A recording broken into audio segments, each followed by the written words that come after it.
Udah, nggak usah takut nak Paris, bapak kan udah tidur, ucap Bu Romlah pada menantunya itu.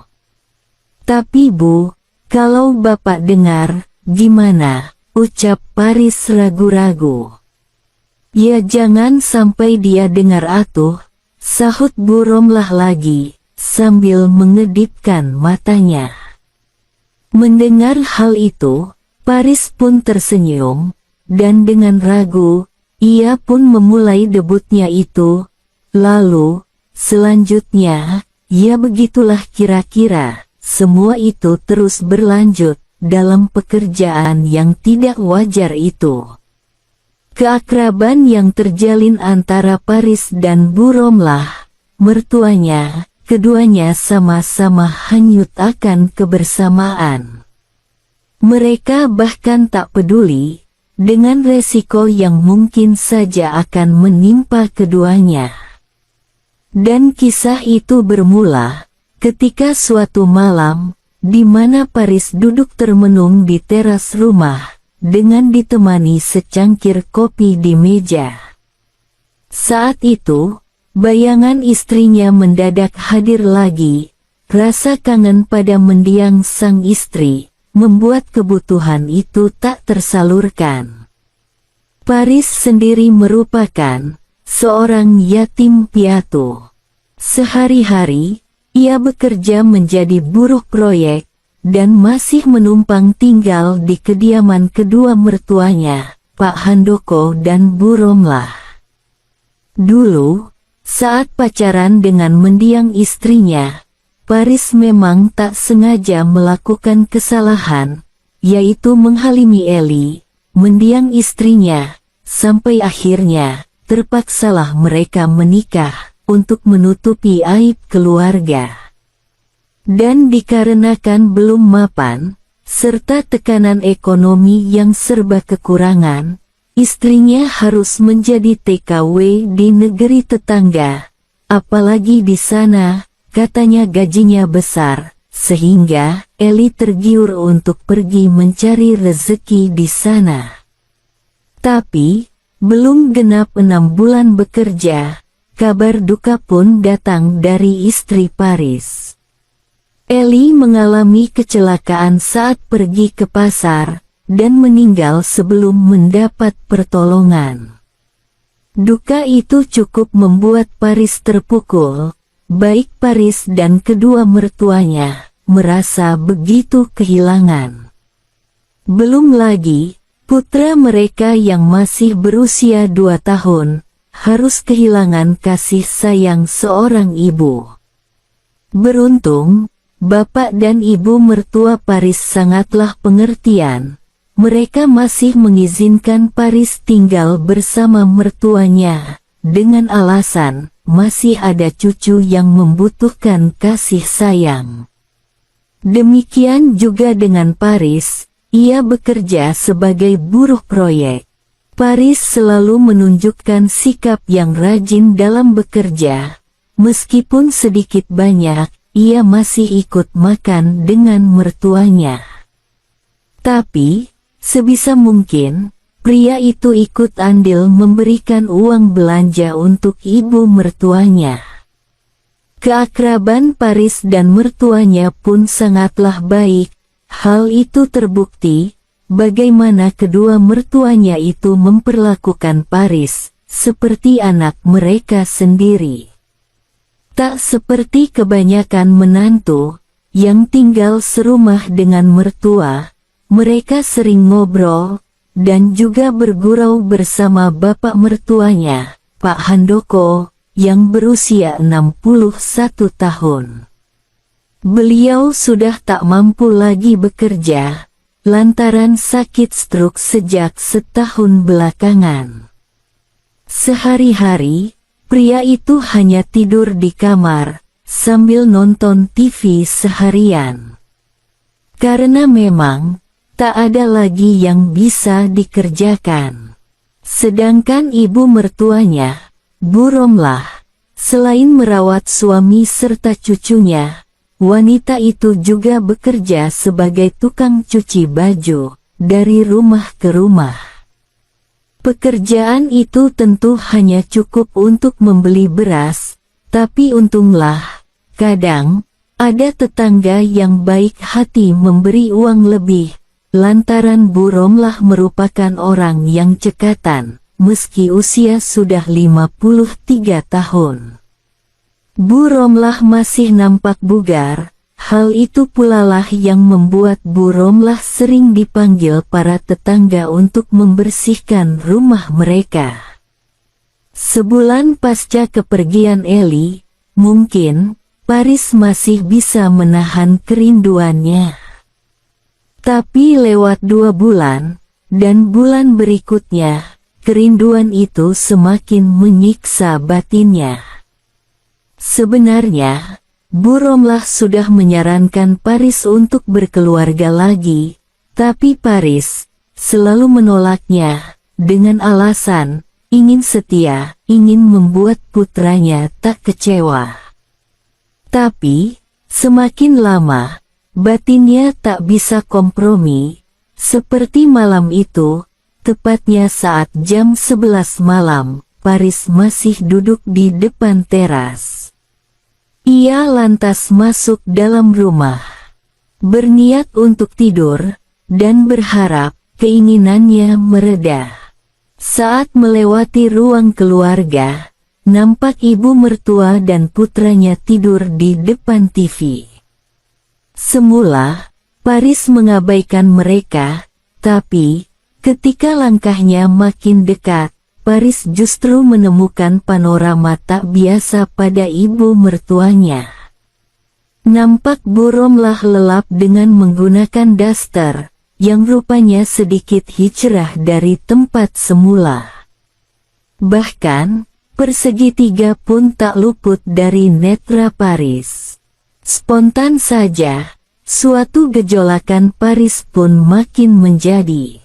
Namun beruntung, akal sehat Paris masih bekerja. Ia buru-buru pergi ke kamarnya, dan berharap gejolakannya itu bisa mereda. Tapi, sesampainya di sana, bukannya mereda, bayang-bayang tadi justru makin berputar di benaknya.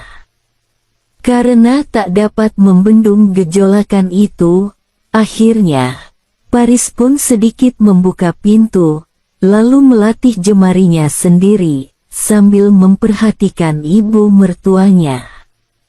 Kebetulan, jarak antara pintu dan mertuanya pun cukup dekat, sehingga, dengan jelas, Paris bisa memantaunya, sambil membayangkan sesuatu pekerjaan itu dengan mertuanya. Dalam waktu singkat, dan tanpa bersuara, pundi-pundi kebaikan itu pun akhirnya keluar. Setelah merapikan diri, Paris pun keluar dari kamarnya. Ia hendak mengambil putranya, yang lelap di samping Bu Romlah, dan memindahkannya ke kamar. Tapi rupanya, saat Paris hendak menggendong putranya itu, secara bersamaan, Bu Romlah bangun, dan menoleh. "Loh, Nak Paris, ibu kira kamu sudah tidur tadi," ucap Bu Romlah. Mendengar itu, Paris kaget bukan kepalang, rupanya, mertuanya itu belum tidur. Ada rasa takut, kalau saja mertuanya itu mengetahui aktivitasnya tadi. Belum kok Bu, ibu belum tidur juga toh, tanya Paris balik. Ibu udah merem, tapi gak bisa tidur juga, anakmu biar tidur di sini aja sama ibu, kasihan, nanti kebangun lagi, ucapnya. Kamu tidur sebelahnya aja, kalau nanti dia bangun, tinggal diajak masuk ke ruangan, tambahnya lagi. Mendengar itu, Paris pun agak tenang, sepertinya, Bu Romlah tidak tahu dengan kelakuan baiknya tadi. Beruntung, perahu layarnya pun juga sudah tenang, karena, bisa malu juga kalau sampai ketahuan, kalau itu sedang hormat. Ya udah Bu, Paris di sini juga temenin Ibu. Maksud Paris, temenin Denny, jawab Paris, mencoba bergurau. Ia memang lumayan akrab dengan Bu Romlah, tak ayal, kadang gurauan seperti itu sudah biasa bagi mereka. Singkatnya, Paris pun istirahat di depan TV. Sementara putranya berada di tengah. Beberapa menit kemudian, suara dengkuran pun terdengar. Saat Paris menoleh, rupanya Bu Romlah sudah lelap dengan menghadap dinding. Dan daster itu pun begitu semrawut, seperti tadi lagi. Dan tiba-tiba, suatu gejolakan itu pun timbul lagi, disertai perahu layar yang hormat kembali. Entah keberanian dari mana, Paris justru memindah putranya menjadi di sebelahnya. Hal itu agar tak ada batas antara dirinya dan Bu Romlah. Kalaupun nanti ibu mertuanya itu terjaga, Paris tinggal beralasan jika putranya pindah sendiri. Sejenak, Paris memerhatikan ibu mertuanya itu, apalagi berada sedekat itu. Pikiran Paris pun tambah mumet. Bisa saja ia langsung melancarkan niat, tapi logikanya masih bekerja dengan sehat. Ia khawatir Bu Romlah akan marah, dan pastinya ia akan diusir dari rumah itu. Alhasil, Paris memutuskan untuk melatih jemarinya, yang sedikit lain dari yang tadi. Ia mengambil perah layar yang mesinnya sudah hidul itu, lalu memarkirkan pada benua-benua di antara persegi tiga bermuda. Deru angin kian menderu, seiring semakin melaju perahu layar itu berjalan. Bahkan, saking hanyutnya pria itu dalam samudera, tak sadar jika pundi-pundi kebaikan itu jatuh pada benua di depannya itu, yang masih terhalang oleh perlindungan dari persegi tiga itu. Seketika itu, Paris kaget dan bingung untuk membersihkannya. Ia mencoba berpikir cepat untuk mengatasinya. Tapi, belum juga menemukan cara. Mendadak terdengar suara Pak Handoko memanggil istrinya, dan buru-buru Paris berpura-pura tidur. Ketika Bu Romlah bangun, wanita itu tak menyadari jika ada suatu bekas padanya. Ia hendak beranjak menuju ruangannya, hanya saja, sebelum ia bangkit, ia sempat menoleh ke arah Paris. Wanita itu terheran, lantaran menantunya sudah berpindah tempat di sebelah nih. Waduh, mudah-mudahan ibu gak curiga, batin Paris kalang kabut. Singkat kata, esok harinya, ketika jam dinding sudah menunjukkan jam 6, Paris bangun dan melihat putranya makan di dapur bersama ibu mertuanya. Dengan canggung bercampur takut, Paris melewati mereka, menuju kamar mandi yang ada di samping dapur. Paris sempat menoleh ke arah Bu Romlah, tapi mertuanya itu justru membuang muka. Ia tak menyadari jika Bu Romlah sudah mengetahui apa yang terjadi. Terutama pundi-pundi kebaikan yang menantunya itu letakkan padanya. Bu Romlah sendiri sebenarnya merasa jengkel pada Paris, tapi entah kenapa ada rasa bangga juga di hatinya. Bangga, karena rupanya ia masih bisa membuat pria muda seperti Paris masih ada perasaan padanya. Waduh, ini kenapa toh? Apa jangan-jangan aku puber kedua ya? gumam Bu Romlah sambil geleng-geleng kepala, mencoba menepis pikiran itu. Sejak itu, entah kenapa, baik Bu Romlah dan Paris merasa canggung setiap kali berpapasan. Beberapa hari terakhir pun, suasana rumah menjadi beda. Tak ada canda tawa atau obrolan seperti biasa, dan Paris pun menyadarinya. Paris yakin, mertuanya pasti sudah mengetahui kebaikannya itu. Udahlah, besok-besok, baiknya aku minta maaf. Aku jujur saja, kalau waktu itu, aku benar-benar mumet, pikir Paris. Hingga di suatu sore, saat Paris baru pulang dari tempat kerjanya, ia mendapati Bu Romlah duduk di depan teras rumah. Dan dalam kesempatan itu, Paris berniat meminta maaf, sekaligus mengakui kekeliruannya. Ia bahkan sudah pasrah, jika seandainya Bu Romlah akan mengusir, dan tak lagi menganggapnya sebagai menantu. Yang penting, pikirannya tenang, meskipun nantinya, mungkin ia akan dibenci. Bu, Paris mau ngomong sesuatu, kata Paris sambil duduk di samping mertuanya. Bu Romlah menoleh, ia pun bisa menebak dari gelagat Paris, pasti menantunya itu akan membahas hal kemarin itu. Iya, Ibu sudah tahu kok, Ibu kecewa sama kamu nak, kata Bu Romlah dengan nada datar. Mendengar itu, Paris menunduk, tak berani menoleh.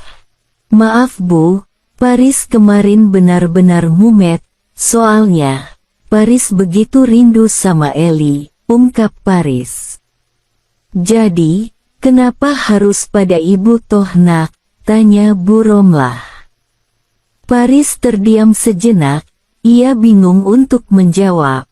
Soalnya, Paris kayak disambet, pas melihat persegitiga itu Bu, ungkap Paris, membuat Bu Romlah terdiam, antara malu dan bingung. Suasana menjadi hening, saat itu, Paris sudah siap, jika seandainya, Bu Romlah benar-benar akan mengusirnya. Tapi beruntung, suara Pak Handoko memanggil dari dalam kamar, membuyarkan kecanggungan mereka. Tanpa menjawab, Bu Romlah beranjak meninggalkan Paris, yang masih merasa bersalah. Dan rupanya, sejak mengetahui alasan Paris yang sebenarnya, sikapnya langsung berubah. Ketika alih-alih menjaga jarak dengan menantunya, wanita itu justru seperti remaja yang sedang mencari perhatian. Ia malah sering berdandan menor, walaupun hanya di rumah. Seolah-olah, wanita itu seperti mengundang sang menantu untuk mengulang kebaikannya. Hal itu sempat pula diperhatikan oleh Pak Handoko. Pak Handoko juga sempat bertanya tentang perubahan Bu Romlah itu. Tapi, istrinya itu hanya beralasan, agar Pak Handoko tak bosan melihat penampilannya. Pak Handoko pun tak menaruh curiga, pria itu menganggap, itu mungkin adalah salah satu alternatif untuk menyembuhkan penyakit stroke-nya. Berbeda dengan Pak Handoko, Paris malah makin heran dengan sikap ibu mertuanya. Padahal kemarin, Bu Romlah bilang kecewa, tapi nyatanya, wanita itu justru seperti hendak menggoyahkan imannya. Hingga suatu malam, hal yang dikhawatirkan itu pun terjadi juga. Saat itu, Bu Romlah, Paris, serta putranya, berkumpul di teras depan. Sampai tak lama kemudian, ketiganya masuk ke dalam rumah, lantaran rintik hujan mulai turun dan angin mulai terasa dingin.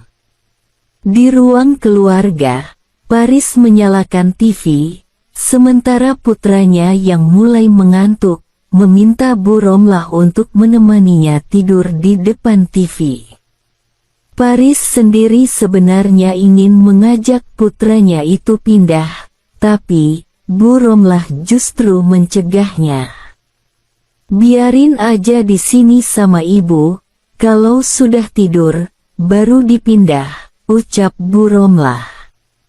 Paris pun bingung dengan sikap mertuanya, dan mengira, apakah Bu Romlah sengaja menggoyahkan imannya. Karena tak ingin berpikir yang tidak-tidak, Paris akhirnya memutuskan pergi ke depan teras rumah. Di sana, ia kembali terpikirkan ibu mertuanya. Ia sungguh tak mengerti, mengapa sang mertua seolah memberi kesempatan kedua. Dalam kekalutan itu, mendadak Bu Romlah datang menghampiri. "Paris, boleh ibu minta tolong?" ucap Bu Romlah tiba-tiba. Sontak Paris gugup ketika mendengar suara mertuanya itu. Iya Bu, minta tolong apa?" tanyanya dengan canggung. "Ini, kaki ibu pegel, kamu bisa bantu obatinya kan?" pinta Bu Romlah. Jantung Paris berdebar, mendengar ucapan mertuanya. Sebenarnya, ia ragu, karena bisa saja nanti keadaan berubah kalau ia berdua dengan ibu mertua. Tapi Paris juga tak mungkin mengatakan tidak dan memberitahu alasan sebenarnya. "Sekarang Bu?" tanya Paris. Bu Romlah mengangguk, lalu melangkah duduk di depan TV. Dan terpaksa, Paris pun mengikutinya. Di sana, Bu Romlah pun menyiapkan diri, tanpa memikirkan apapun, dengan meletakkan daster, dan menyisakan perlindungan anugerah terindah itu. Sontak Paris begitu terkejut, dan begitu canggung melihat pemandangan tersebut. Sebenarnya, gejolakan itu mulai muncul dan bergemuruh, tapi akhirnya, ia berusaha menyembunyikan dan mulai membantunya. Semula, suasana hening, sampai beberapa menit kemudian, Bu Romlah membuka percakapan. "Nak Paris, gimana sih perasaan selama ditinggal sama istrimu?" tanyanya. "Emangnya kenapa Bu?" tanya Paris balik. "Selama ditinggal Eli, apa Nak Paris gak pernah jajan-jajanan di luar?" tanya Bu Romlah, membuat Paris heran. "Ya gimana mau beli jajanan Bu, untuk makan aja seadanya," sahut Paris sekenanya. "Nak Paris jangan pernah jajan-jajanan di luar loh ya, lagi pula, di rumah kan sudah ada jajanan yang nganggur toh," sahut Bu Romlah tersenyum. Paris mencoba mencerna ucapan mertuanya. "Alah, kamu kayak nggak tahu aja," imbuh Bu Romlah lagi. Mendengar hal itu, Paris pun tersenyum, ia mengerti kemana arah obrolan mertuanya itu. "Memangnya boleh ya Bu?" tanya Paris.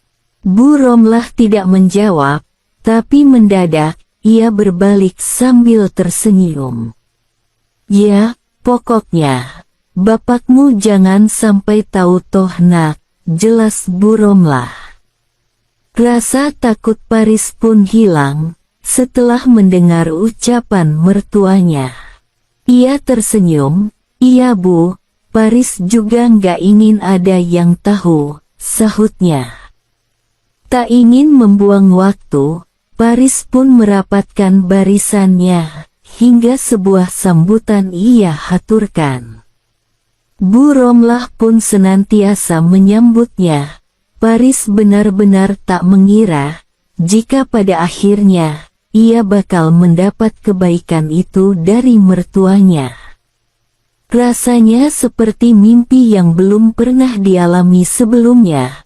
Beberapa kali, Bu Romlah memanggil-manggil nama menantunya, tatkala Paris mencari-cari kebaikan yang tak pernah ditemuinya.